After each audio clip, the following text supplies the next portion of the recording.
estamos con nuestro experto, él es biólogo, pero también es entomólogo, el doctor Freddy Córdoba, quien nos acompaña para hablar un poco de este tema y también de las técnicas que podemos utilizar desde casa para prevenir la propagación de enfermedades a partir de mosquitos. Doctor Freddy, bienvenido a nuestro programa. Hola, Doctor Freddy, Buenas tardes, buena ¿cómo está? energía. ¿cómo han Bienvenido, estado? ¿cómo ha estado? Muy bien, muy bien. Muchas gracias por la invitación. Bueno, doctor, creo que es muy importante hacerles a nuestros televidentes o generarles un panorama de cómo estamos frente a las cifras del dengue en nuestra región, específicamente en el Valle del Cauca. Es muy importante reconocer que no ha desaparecido, que ha sido difícil porque a veces se hacen trabajos de fumigación, también de educación frente a, pero la gente sigue guardando agua. Sí, es una de las tantas causas. O sea, el dengue es un evento en salud pública de extrema importancia multicausal. O sea, diferentes causas pueden ocasionar la presencia del vector y también la presencia de la enfermedad. Dengue, pues en estos momentos en América Latina creo que es el principal problema de salud pública. Para colocarlo un poco en contexto, les comunico que el año 2024 en América Latina, en toda América, se presentaron alrededor de 13 millones de casos de dengue. 13 millones en América Sí, Latina. una cifra realmente bastante. astronómica, elevadísima. Nunca se habían presentado esa cifra en nuestro continente. En el país se presentaron alrededor de 320.000 casos. Tampoco una cifra bastante elevada. En el departamento del Valle del Cauca presentamos 90.000 casos de dengue el año 90.000. 2024. Imagínate, y uno siente que como que no, como que sí, el dengue, sí, se da por oleadas, sí, pero no le pone la atención que debe realmente Exactamente. colocarle, y por eso nos lleva a la delantera entonces el mosquito. Diría que sí, es todo un contexto de situaciones, cambio climático, indiscutiblemente el mosquito ha estado llegando a lugares en los cuales anteriormente no existía, exactamente todo el tema de la ubicarnos en lugares o sitios en los cuales no hay, digamos, servicios apropiados. No olvidemos que el país tiene un problema bastante complejo en cuanto a migración de áreas rurales a áreas urbanas y muchas veces nos establecemos en lugares en los cuales no son adecuados para construir viviendas. Entonces no tenemos servicios adecuados, las coberturas son muy bajas, entonces la gente se ve obligada ¿a qué? A buscar la forma de poder tener contenedores con agua, básicamente. Y en esos lugares o sitios donde tenemos presencia del mosquito, presencia del vector y por ende tenemos también la presencia de la enfermedad. Entonces, el Valle del Cauca, digamos en todo su territorio, desde Jamundí hasta Cartago, hasta Alcalá o Cartago, es considerado de riesgo para dengue. Lógicamente, unos municipios de mayor riesgo que otros. No todos los municipios son del mismo riesgo. Si uno mira la situación del departamento del Valle del Cauca, podríamos decir que alrededor de los 42 municipios, alrededor de la mitad son considerados de bajo riesgo, ¿cierto? Hay presencia del vector, pero no en las proporciones tan altas como en otros municipios. Entonces uno puede tranquilamente caracterizar todo el departamento del Valle del Cauca por el riesgo que se presenta para la transmisión de dengue, teniendo en cuenta, pues, lógicamente, los casos que han sido notificados con anterioridad en años. Entonces podemos determinar, caracterizar riesgo de dengue. Doctor Freddy, ¿qué síntomas deben encender las alarmas de que necesitamos ir a una consulta médica inmediatamente? Yo diría que el solo hecho o sea, si estamos en el departamento del Valle del Cauca, el solo hecho de presentar fiebre, dolor articular, dolor hacia alrededor de los ojos, implica que estamos frente a un caso probable de dengue. No nos podemos descuidar. Nosotros tuvimos el año pasado con todo este brote de dengue, en el 2024 personas que iniciaban síntomas y en 3, 4 días estaban complicadas. Entonces muchas veces desconocemos esta situación frente al tema de dengue. Entonces, síntomas que presentemos, pues acudir inmediatamente al servicio de salud más cercano para ser atendido y por lo menos descartar la presencia de la enfermedad, que no nos podamos complicar y podamos llegar a fallecer por casos de dengue.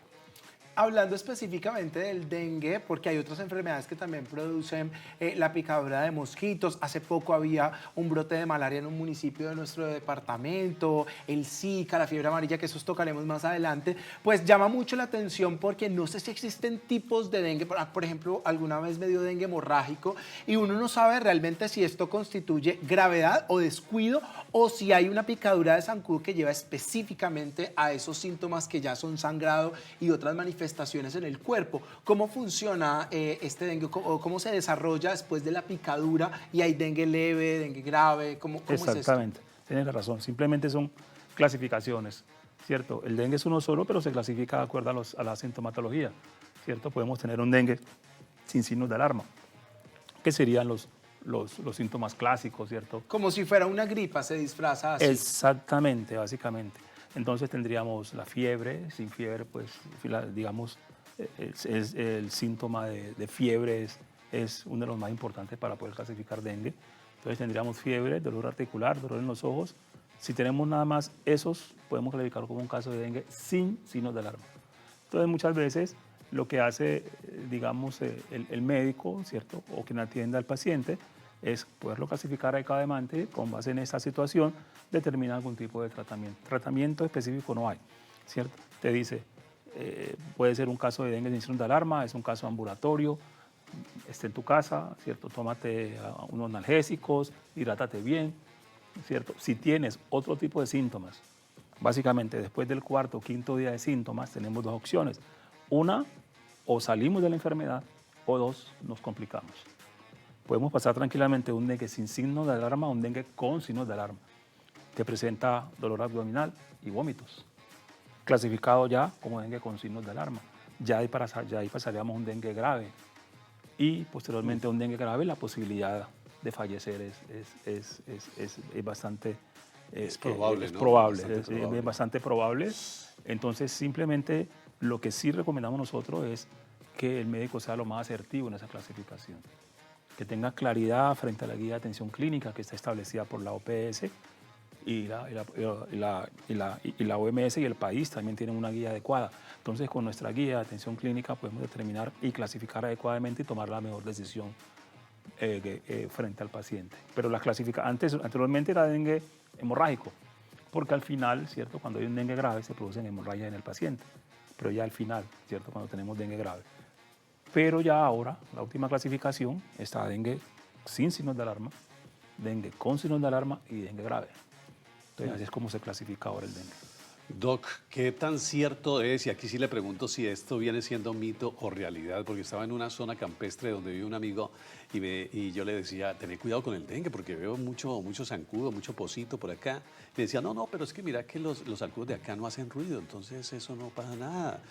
Los que hacen ruido son los que le transmiten el dengue, los que zumban. ¿Qué tan cierto es esto, Doc? Todo lo contrario, o sea, el vector de dengue se alimenta de día, Entonces los que no zumban se son- alimenta de noche. El que se alimenta de noche es el que te zumba en el oído, que son las hembras de un género llamado cules, ¿cierto? Que no transmiten la enfermedad. Te causa molestia, pero no transmiten la solamente hacen enfermedad. bulla nomás. Exactamente, ¿cierto? Y la molestia, pues, pero el vector de dengue es un vector que se Silencioso. alimenta de día. Y es ¿cierto? Es silencioso. silencioso, se alimenta en las mañanas o las últimas horas de la tarde. Entonces muchas veces confundimos la situación. Otra parte importante frente al vector de dengue es que el vector de dengue, el Aedes aegypti, no vive, digamos, en criaderos naturales, generalmente está en criaderos artificiales. Entonces, si tenemos criaderos artificiales como una jarra con agua, como un zapato en el patio con agua, como una botella con agua, donde guardamos las flores. Una fuentecita. Exactamente. Muchas veces tenemos agua para los animales, las dejamos ahí y ahí viene el vector y se cría y tenemos la posibilidad de que eventualmente ese vector que está criando ahí se infecte de dengue y pueda transmitir dengue a otras personas. Doc, hay algunas enfermedades que los niños tienen como un tema de enfrentarlas mucho más fácil que los adultos, y no sé si este es el caso del dengue también. ¿Puede ser más grave un dengue en adultos o en niños, o tienen una misma proporción, o el riesgo antes es más grande en los niños? Bueno, ¿qué ocurre? Dengue es una enfermedad que tiene 4 serotipos. O sea, hay 4 formas de dengue. Cuando me da una de esas formas de dengue, yo quedo inmunizado frente a esa forma. Ok. Entonces tenemos serotipo 1, serotipo 2, serotipo 3, serotipo 4. Entonces una persona a nuestra edad posiblemente ha pasado sus 4 dengue que le puede haber dado. Entonces, digamos, una persona adquiere inmunidad al final. Una persona adulta, los niños no. Los niños realmente, es cierto, no tienen la posibilidad de haber pasado por 3 o 4 eventos de dengue en su vida. A no ser de Entonces, que vivan pues, en una zona de mucho riesgo. pues riesgo tenemos, pero mira que en los niños de 0 a 14 años se concentra casi que el 50 o 60% de los casos de dengue. Con la salvedad, ¿cierto?, de que las personas adultas, ¿cierto?, las personas adultas y con comorbilidades tienen mucha más probabilidad de fallecer por un dengue que un niño. Sí, hay mucho Entonces, más riesgo. Exactamente, los niños en primera infancia, ¿cierto? Digamos, para mirar la casuística de dengue, en cuanto a uno determinar por cursos de vida, como decimos acá en salud pública. Entonces, un niño de primera infancia presenta menos casos de dengue en proporción, de dengue grave en proporción que una persona adulta mayor. Sí, claro. ¿Cierto? Y la posibilidad de que una persona adulta mayor fallezca es mucho más alta que la de un niño. El niño puede reaccionar más fácilmente. Una persona adulta mayor, que normalmente tenemos comorbilidades, que la presión, que otros problemas de hipertensión, que problemas de sobrepeso, problemas de diabetes. Le da más duro el entonces. sistema respiratorio. Exactamente. Y nosotros generalmente cuando una persona fallece por dengue, hacemos un proceso que se llama unidad de análisis y revisamos toda la historia de que el paciente fue atendido, ¿cierto?, hasta que el paciente falleció. Y miramos de que en realidad las tasas, ¿cierto?, de letalidad en personas adultas es mucho mayor que en niños, para el caso de dengue.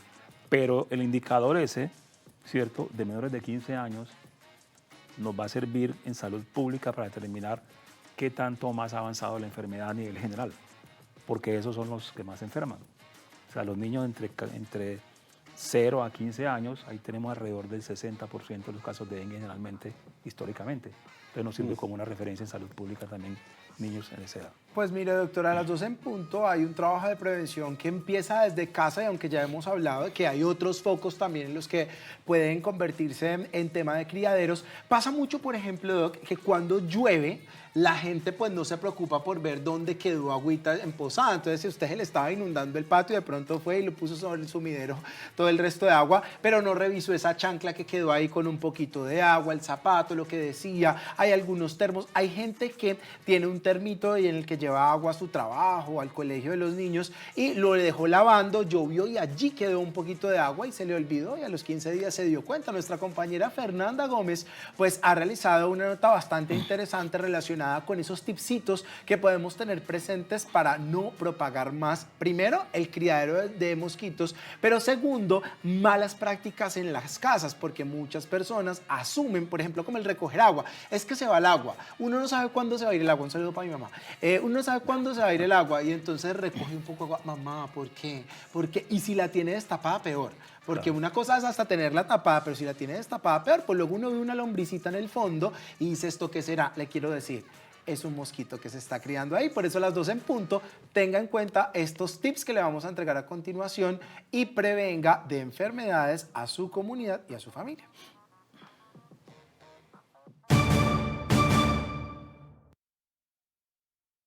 A los caleños y todos los que estamos en las laderas del río Cauca y que estamos por debajo de los 1100 metros sobre el nivel del mar. El zancudo transmisor del dengue, del zika, del chikungunya, le encantan las aguas limpias. Ella no vive en aguas sucias, ni en agua con grasa, ni en ese tipo de aguas, no son sus lugares preferidos.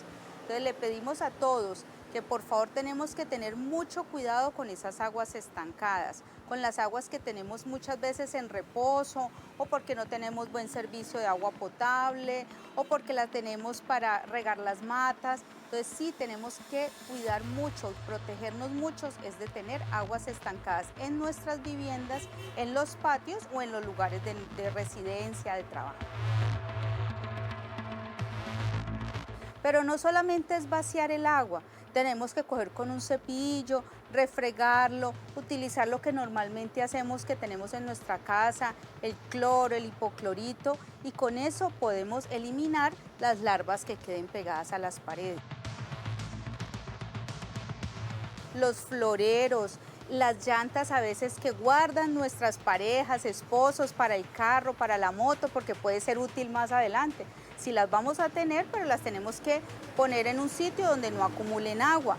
Y todos aquellos depósitos a nivel de nuestras viviendas, estas casas grandes donde a veces tenemos objetos inservibles que se puede acumular agua. Tenemos que tener también mucho cuidado con nuestras matas. Hay algunas matas como las bromelias que entre las hojas se nos puede acumular agua y de ahí también, como son aguas limpias, la zancuda pone los huevitos y podemos llegar a tener nuestro vector transmisor del dengue. Los hogares que tenemos que saber muy bien siempre, esos sitios de aguas estancadas donde hay acúmulo de agua, pues tenemos que voltear el tarro, lavar el florero, lavar el tarrito del perro. De esa forma evitamos la proliferación y el aumento del vector transmisor del dengue. Es hacerle educación sanitaria, no solamente a las personas mayores, sino que trabajamos mucho con los niños, enseñándole todas estas medidas de precaución. Pero también tenemos unas acciones de control que son reguladas desde el ministerio, por lo menos periódicamente, cada 15 días o dependiendo del nivel de presencia del virus que lo tengamos en los municipios, hacemos la verificación de los sumideros de aguas lluvias. Visitamos las viviendas donde estamos verificando que en los depósitos que hay dentro de las viviendas no esté el vector transmisor. Por eso lo primero que también le pedimos a los vallecaucanos y a todas nuestras personas de nuestros municipios de categoría cuarta, quinta y sexta, también como Buga, Tuluá, Palmira, Cartago, Zarzal, como todos estos municipios, que necesitamos que le permita el ingreso de los funcionarios a sus viviendas. Nuestros funcionarios siempre están identificados con un chaleco que dice US Valle y portan un carnet. Ellos, ¿cuál es la idea? Que van también en las zonas donde se nos están presentando los casos, verifican si hay presencia o no de las larvas.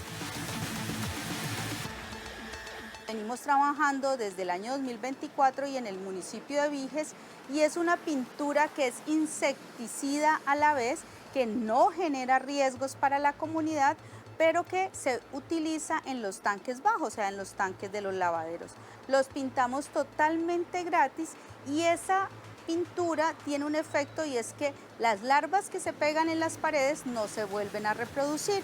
Entonces, de esa forma podemos ir disminuyendo la presencia del vector. Son estrategias que, como las llamamos nosotros, son pruebas pilotos que, si tiene buenos resultados, pueden ser luego implementadas a nivel de todo el departamento. Por eso le recalcamos a los vallecaucanos, en este caso a las personas de Viges y de Yumbo, que nos permitan siempre el ingreso de nuestros funcionarios para poder desarrollar. Pero lo más importante, si usted también tiene signos de alarma en el caso de dengue, por favor, acudir a los servicios de salud.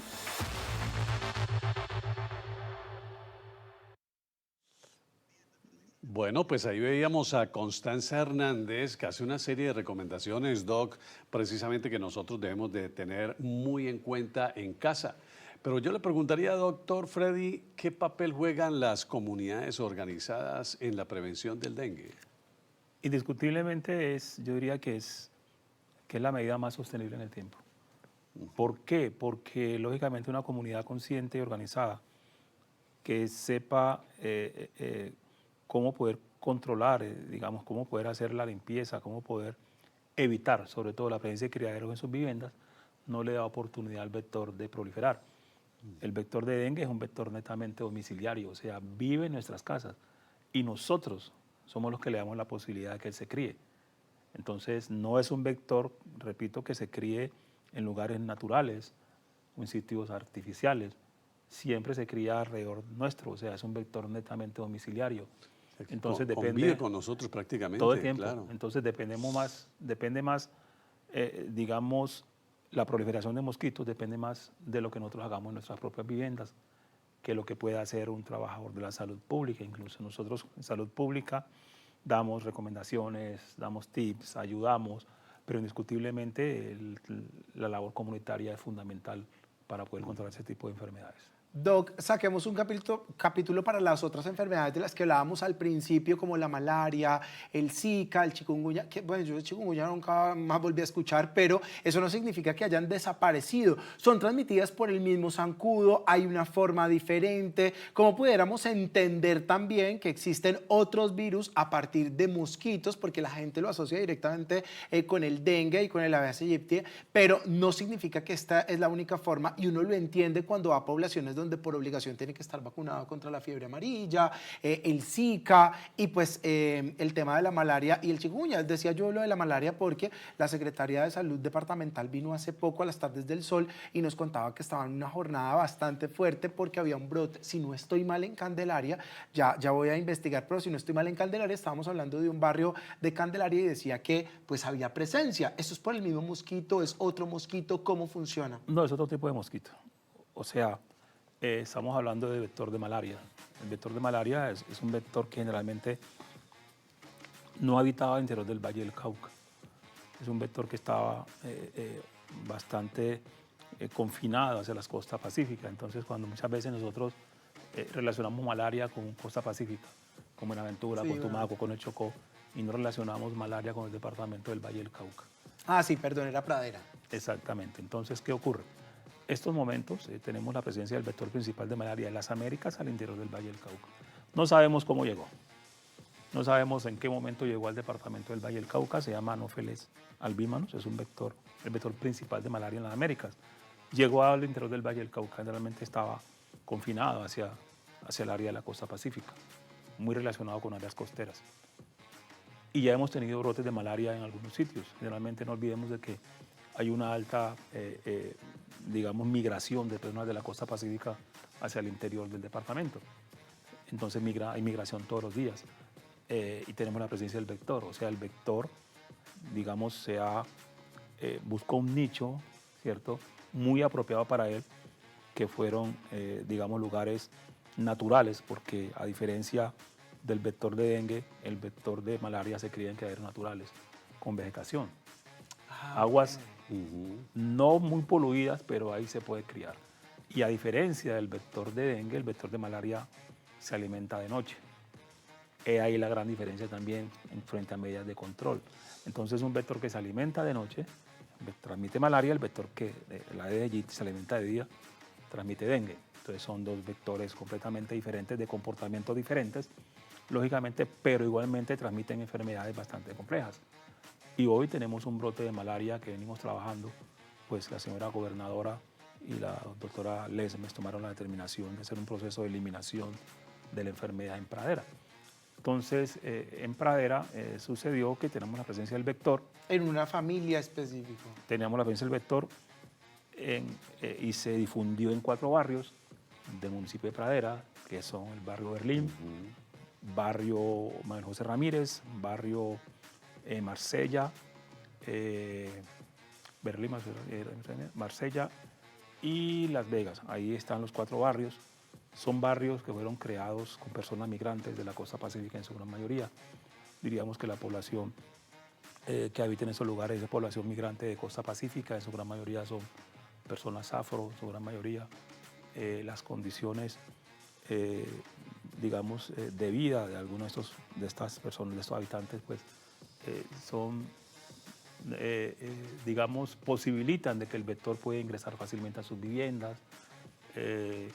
Entonces se nos presentó la situación, llegaron personas de costa pacífica enfermas, ¿cierto? Entonces el vector se alimentó de ellas y empezó a transmitir a propagarse la enfermedad. Y desde el año pasado venimos trabajando conjuntamente con la Unidad de Control de Saneamiento, haciendo medidas de prevención y control. Ya este año la señora gobernadora y la doctora Lesmes tomaron la determinación de decir, bueno, vamos a colocarle un alto a la situación en pradera, y estamos haciendo un trabajo bastante intenso, interesante en el municipio de Pradera. Estamos haciendo búsqueda de casos casa a casa, estamos igualmente entregando toldillos con toda la instalando toldillos casa a casa, estamos igualmente buscando los enfermos, personas febriles, pruebas rápidas. haciendo tratamiento oportuno y eficaz.